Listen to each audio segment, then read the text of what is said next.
The Pool Guy Podcast Show. The Pool Guy Podcast Show. The Pool Guy Podcast Show. Yeah! Hi, welcome to the Pool Guy Podcast Show. Since it's been raining in California, probably for the last 3 months straight, there's been some days of sunshine. We've had an unusual amount of rain here, so I thought I would address rainy day weather, rainy day schedules, things related to the rain in your pool route. Pool Service Pro, open a Leslie's wholesale account today and receive wholesale pricing on products you use every day. Leslie's Pool Supply offers convenient locations that are open 7 days a week. Another great benefit of opening a Leslie's wholesale account is Leslie's referral program. Get referred to a customer looking for weekly pool service. Save time and money and grow your pool service route and become a Leslie's Pro. The first question that I think I get often is what happens when a customer calls you and says, "Hey, my pool looks like it's overflowing. Can you come out and drain the pool for me?" And this is one of those things where a lot of times, or most of the time, it's not really a problem, and draining down the pool is not necessary. Sometimes just letting the water flow and overflow is perfectly fine, depending on the drainage of the pool, where the pool is located, and the actual slope of the backyard landscaping. All these are factors, and if you should go out there and drain the pool. Now, a lot of times when they build a pool, they put a hose spigot on the pump, above the pump, or somewhere on the equipment line when they pressure test everything. The builders usually leave that hose spigot on, and this is one area where the customer could actually drain their pool without too much trouble. Basically, they would just connect the garden hose to the hose spigot that's on the equipment, turn on the pump, open up that line, and then just let the water drain out somewhere through the garden hose.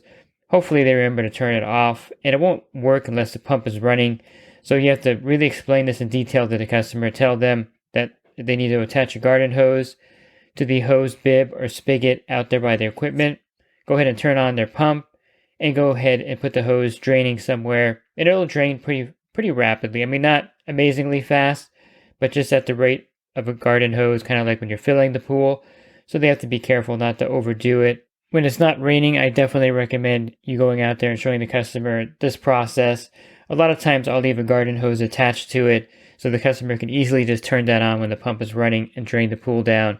Now, on occasion, you do have to go out there and drain the pool. So if you have a submersible pump, you should have a submersible pump.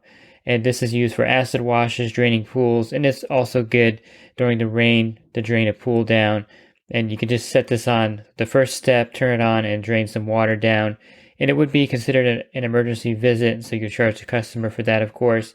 Now, I mentioned that it's rarely necessary because a lot of times when the pools overflow, they're going to overflow usually from the skimmer. You may be at a pool and you may never see it overflow onto the deck. And if the builder has the slope correctly, the skimmer should be sitting in a location with some drains nearby so that the water can easily drain out of the top of the skimmer lid into the drain, and you won't have any problem with maybe the pool overflowing in different areas. It should hopefully drain in one area. At least that's how a lot of the pools in my area are set up, so that they're not flooding the backyard and you can't get to the pool because there's water everywhere. But in most cases, it's not harmful to the pool at all to have it overfill and to be up to the coping or over the coping or at the level with the deck. It's just something, the pool's going to be overfilled for a while. And eventually, if you're not getting a lot more rain, it'll evaporate. Now, if you're getting tons of rain and the backyard is not sloped correctly and the water has a chance of running into the customer's house, I definitely recommend for them to have their own submersible pump or sump pump and have that so they can put it on the first step, attach a garden hose to it, and that way they can drain the pool themselves without calling you out there. It's hard sometimes when you're getting tons of calls with pools overflowing. You don't know which ones are the real emergencies. You have to kind of remember and rack your brain and think, is this customer's pool going to be a problem? And sometimes you go out there and it is a problem. Sometimes you go out there, in most cases, not really a problem. So you're kind of just wasting your time. But there are certain pools. I had one where the sliding glass door was below the pool and the slope was actually right at the sliding glass door. So during the rainy season, the customer would put sandbags out around it. It was just a really bad setup. And at this particular pool, I just left the garden hose attached to the hose spigot so that he can drain it himself by turning on the pump. And it was not a big deal. So I think it's really important that you educate the customer to get them set up properly if they have a way to drain the pool themselves. If not, they can purchase an inexpensive sump pump or submersible pump and attach a garden hose to that to drain the pool. But you get a lot of calls in the rain of customers really worried about their house flooding from the pool. And again, in most cases, if it's built correctly with the right drainage, that's probably not going to happen. And the pool water is not going to really harm any of the landscaping or decking in most cases. So that's the first thing that you get a lot of calls on. And then the second question I always get is, how much rain is too much rain to go out and work in? And I think it's just a matter of understanding the personal danger that you put yourself in by going out there on a rainy day. I think in my area, accidents increase by like 600%. You hear the fire engine and ambulance going all day long in the rain. And so how much of your own personal risk are you taking by going out there? If there's lightning, thunder and lightning, you definitely don't want to go out there because you could possibly get hit by lightning. I've had 2 or 3 pools. I know 2 for sure. One where the lightning hit the equipment. So if I was standing back there at that time, I probably wouldn't be here. Another one where the lightning had struck the tree in the front yard and broke off a branch. And so if you don't think the lightning will ever strike anywhere near your service accounts, you're wrong. It will strike near your service accounts. And it is really dangerous to go out there and thunder and lightning. So if there's a thunderstorm predicted, you don't want to go out there, period, because you're putting your life at risk. And it's one of those things where it's really not necessary, because if there's lightning and thunder, that means that the rain is pretty torrential. Not much you can do anyway to stop. So you're just wasting everyone's time by going out there. But I think pulling the plug depends on how bad the rain is as far as visibility. I mean, if it's raining 2 or 3 inches, there's no way you can even see anything beyond the surface of the water. You can't see anything that's going on. And to me, it's just a waste of time, because whatever chemistry reading you're going to get at that point, it's going to change as the rainstorm continues. So I would just say take a rainy day and stay home in that case. Now, if it's a 1/4 of an inch and drizzling, you probably want to go out there because you're just getting a little bit wet. It's not super dangerous, and you can probably see the pool fairly well when it's drizzling. You're not going to do a full service clean, and if you have a service agreement, you're going to stipulate in there that on a rainy day, you're just going to check the baskets and chemicals and go on to the next stop, because there's really not much you can clean. And in my area, when it's raining, it's usually windy, so it's just a waste of effort and time to do anything to the pool in that case, except check the chemicals and, maybe wave to the customer, let them know that you're at the stop and that you're doing the service. But it's one of those things where the rain can be dangerous. One of the local guys that I use for my heater repairs was out in the rain one time, and he got hit and he got injured. And so he doesn't go out anymore in the rain to do any kind of repairs or work because of that situation. It's just really not worth it. I've broken my ribs in the rain. I was getting something out of my truck and I slipped on the side, and then I landed on the side of my truck and cracked some ribs there. So it can be quite dangerous. I've also slipped in the mud in the rain and kind of sprained my ankle. So it's one of those things where it is risky and dangerous to be out there in the rain, period. And if it's raining torrentially, I would just call it a day. It's not really something that you want to go out and show your face. Customers may even say, "Hey, what are you doing out here? It's raining too hard." So, you just have to kind of judge it by your area. One thing that is really irritating is when the meteorologist predicts 1 or 2 inches of rain coming, and they say it's a 100% chance of rain, and you wake up the next day and like the sun's out. That's kind of irritating, but that can happen. So it's one of those things where you have to keep an eye on the forecast, and it may be hourly. You may start out working, and then when it starts to rain, you may call it a day at that point. Or if it's raining when you wake up, it may clear up. And then you have to decide at what point of the route you want to start. You want to start at the beginning, because if it's 10 o'clock, you really can't unless you start at 10 o'clock, which is kind of weird. But if you're one of those early birds like me and start at 6 or 7 in the morning, going out there at 10 o'clock doing the full route is not going to be possible. So you may just want to skip the pools at the beginning when it was raining and just continue from that point. It's really up to you to decide how you want to do your rainy day schedule. But I would say, for me, anything that's beyond half an inch of rain here in California means that you can't do much or see much, and it's just dangerous out there. So I don't even bother going out. But if it's going to be a drizzle, yes, you definitely want to go out there. And if it's going to be 1 or 2 inches of rain, you definitely don't want to go out, period. And what happens when you have weeks of rain? Let's say that you have a service day on a Thursday, and you don't go out that week because of the rain, and then it's predicted to rain the following Thursday. Now, in that case, do you go out there when it's raining and pouring rain because you didn't go the week prior? And I think the answer is kind of strategic. You can go out if the rain is kind of light and you missed the previous week. Now, if it's going to be like 1 or 2 inches of rain, it's it's not worth your time to go out there. So I would say those Thursday pools that you miss, you want to do on the Friday after if it's a clear day, or if it's a Wednesday and it's not raining, you definitely want to hit those Thursday pools on that Wednesday and maybe skip most of those Wednesday pools. It's really a tough call because you're kind of juggling accounts. And let's say that you do that and then it doesn't rain on Thursday. Well, then you have to go back and maybe do the Wednesday pools on that Thursday. But you just want to kind of be strategic about it. You can't, of course, go 2 full weeks without servicing the pool. That's kind of a recipe for disaster. In some cases, some pools will maintain themselves pretty well for 3 or 4 weeks in the wintertime without you worrying about it. But I would not recommend skipping, 2 weeks. That means that you're going to be there 3 weeks later. To me, that's too long of a gap. So you have to kind of figure out what you want to do in the rain. How much rain is too much rain, and kind of look at the long-term forecast. I'm kind of obsessed with the weather, so I'm always checking. I have 3 weather apps on my phone, and I'm always comparing them and going through them and checking the 10-day forecast for this reason, because I want to be able to kind of schedule my route a week in advance to find out how the weather is going to be. But if you're not doing that, then you're kind of guessing of how the weather is going to be, especially if you're getting a lot of rain during the season or unusual amount of rain like we're having here. You definitely want to keep the long-term forecast on the top of your mind so you can move the schedule around if you need to. Now, let me talk about another problem that happens during the rain, and that's mud washing into the pool. A lot of times this is a landscaping issue or a problem with the actual build of the pool, where they put the pool, the layout of the backyard. And if you do get mud washed into the pool on a rainy day, this is really a big problem with the pool itself, with the landscaping again. And this is a problem that's going to be a continuous problem until it's addressed. So if it is being washed in from the planter, maybe there's a slope in front of the pool and there's a planter and there's no bricks or any kind of divider or any kind of brace or setback for this area. Of course, when it rains, the water's going to run down that little slope. If there's no bricks there or sandbags, it's going to run right into the pool, and there's going to be mud in the pool. Now, the danger here is staining, because in the mud, in the dirt, I should say, are a lot of metals. You may have iron, you may have copper. For sure, iron could be in the dirt, and I've seen the staining many times where mud washes in the pool. You get there, you can't even see the bottom because the pool looks so bad. And so basically you're skimming the top. Maybe you're able to vacuum and clear it up in 2 or 3 weeks.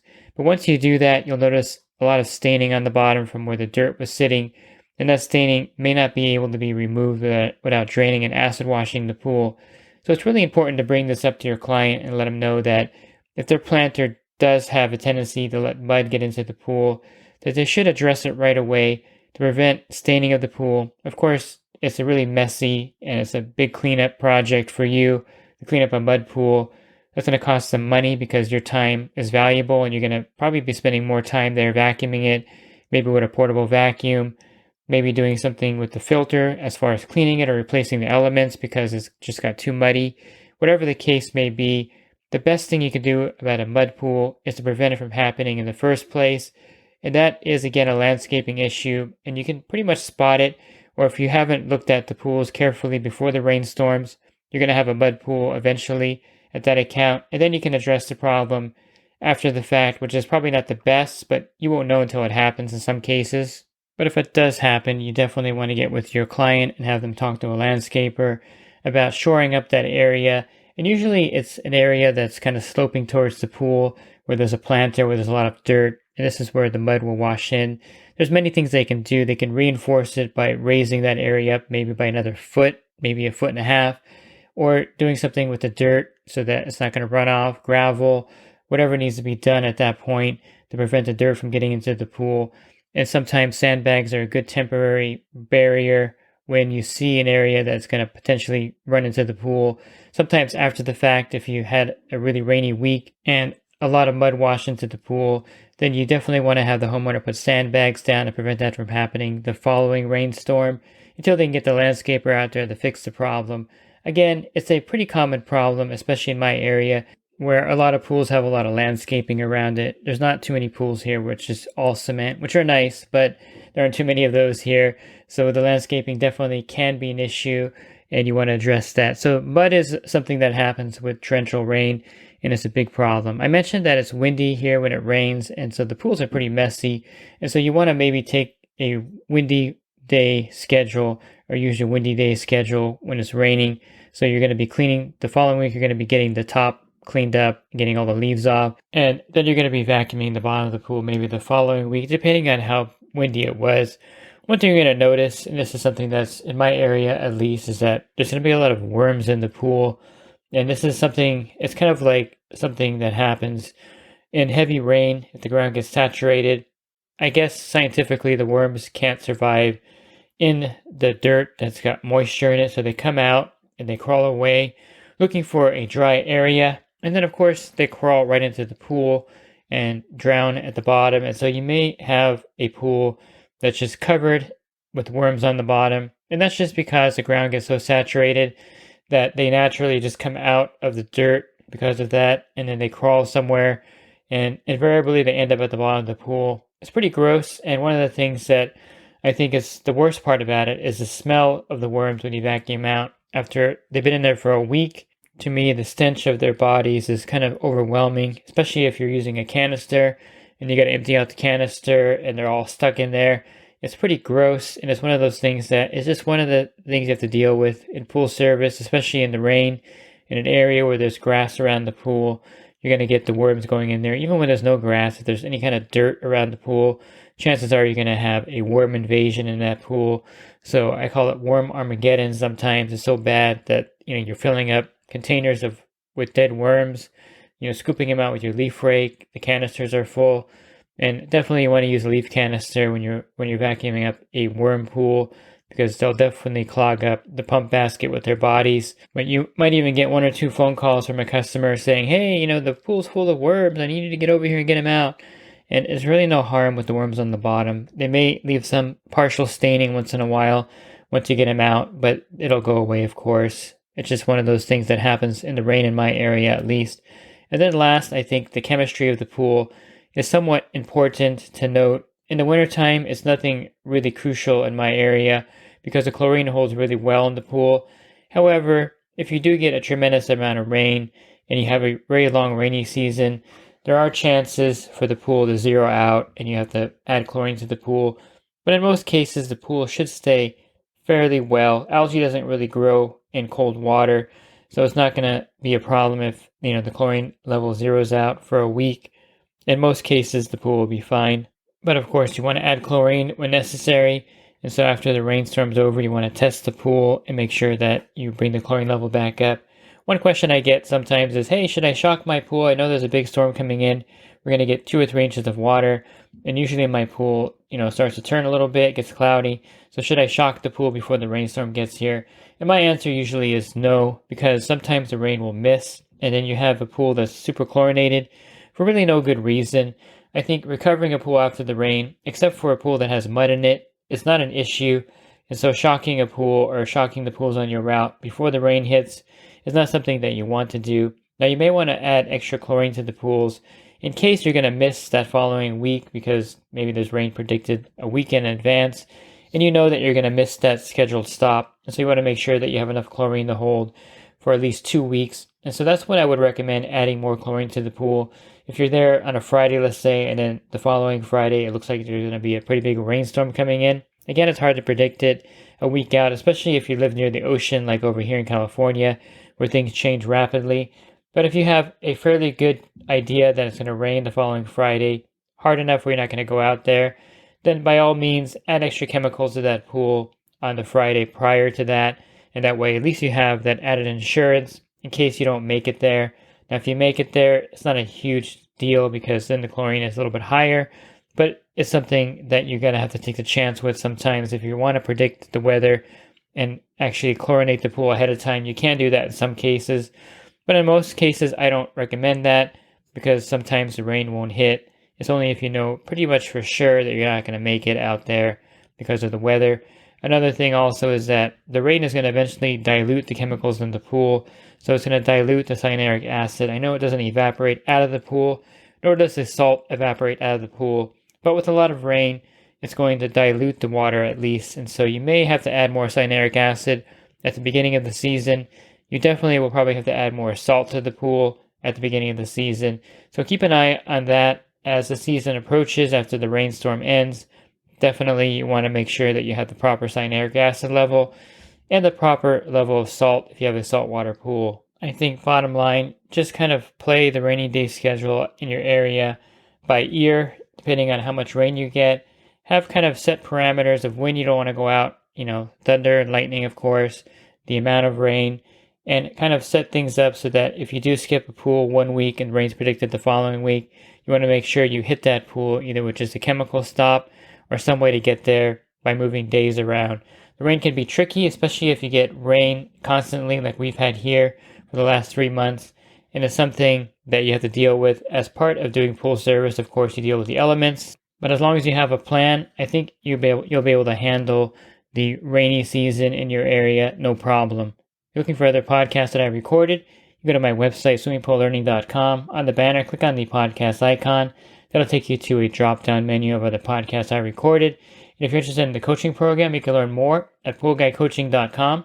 Thanks for listening to this podcast. Have a great rest of your week. God bless. Pool Service Pro. Open a Leslie's wholesale account today and receive wholesale pricing on products you use every day. Leslie's Pool Supply offers convenient locations that are open 7 days a week. Another great benefit of opening a Leslie's wholesale account is Leslie's referral program. Get referred to a customer looking for weekly pool service. Save time and money and grow your pool service route and become a Leslie's Pro.